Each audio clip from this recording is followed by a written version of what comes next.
یک شهروند تاجیکستان هنگام تازه‌کنی آبراو در مسکو به هلاکت رسید. مکتب بچگان تاجیک در المپیاد بین المللی در لندن 13 مدال به دست آوردند.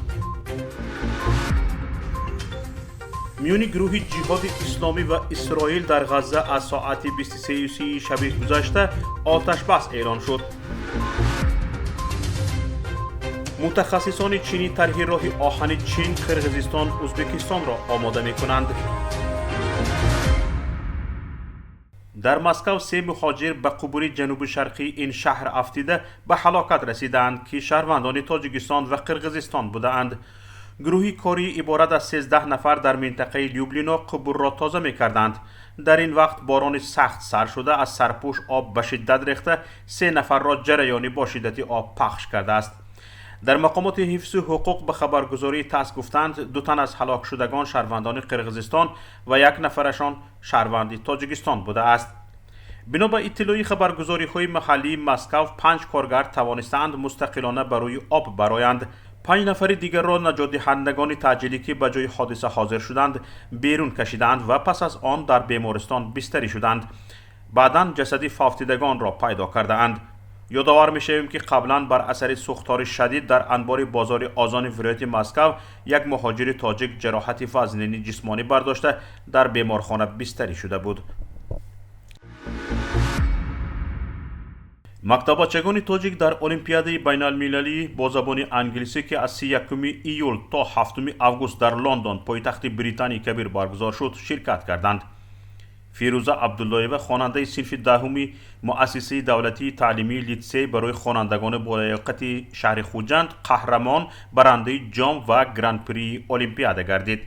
در المپیاد فیروزه عبداللهیوه در 4 بخش و نومیناسیون های عقابان ها اشتراک نموده بهترین ها دانسته شد. خوانندگان مکتب های ولایت سوخت از جمله مؤسسه های تعلیمی شهرهای خوجند، استرافشان، ظفرآباد، بستان در بخش های گوناگون در مجموع 13 مدال به دست آوردند. اینچنین در بخش معین المپیاد خواننده صنف 8 لیسه دولتی رقم 1 ناحیه واسع ولایت ختلان امینه خدایقلو سزاوار جای اول گردید.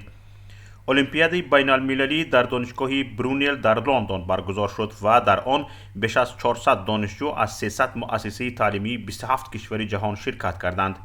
اشتراک کنندگانی که در تمام دوره های این المپیاد غالب آمدند طبق مقررات آزمون می توانند در 12 دانشگاه با نفوذ انگلیس تحصیل رایگان گیرند. میان گروه جهاد اسلامی و اسرائیل در غزه از ساعت 23:30 شب گذشته آتش بس اعلان شد. این سازش با کوشش مصر به دست آمد. گفته می شود طوری این 3 روز 43 فلسطینی به شهادت رسیدند که 15 نفری آنها کودکان هستند.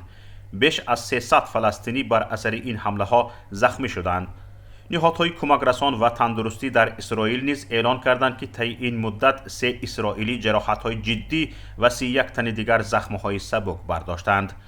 اسرائیل روز جمعه موضع های جهاد اسلامی در غزه را به شدت بمب باران کرد. جهاد اسلامی نیز در جواب صدها مشک به اسرائیل پرتاب کرد.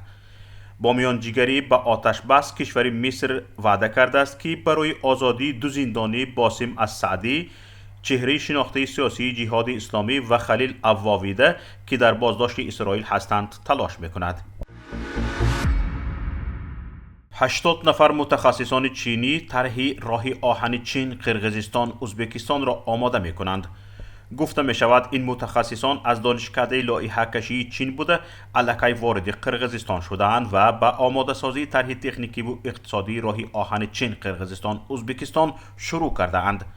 بنا به اطلاع وزارت نقلیات و ارتباطات قرقیزستان، رهبریت قرقیزستان هدف دارد این طرح هرچه زودتر عملی شود. اخیراً اجرا کننده وظیفه وزیر کارهای خارجی ازبکستان ولادیمیر نوروف گفت در سمیت سازمان همکاری های شنغهای روزهای 15-16 سپتامبر در سمرقند سند 3 جانبه ساختمان راه آهن چین، قرقیزستان، ازبکستان امضا خواهد شد. تشبث ساختمان راه آهن چین، قرقیزستان، ازبکستان هنوز ابتدای سالهای 2000 اعلام شده بود اما تا این زمان طرح عملی نشده است.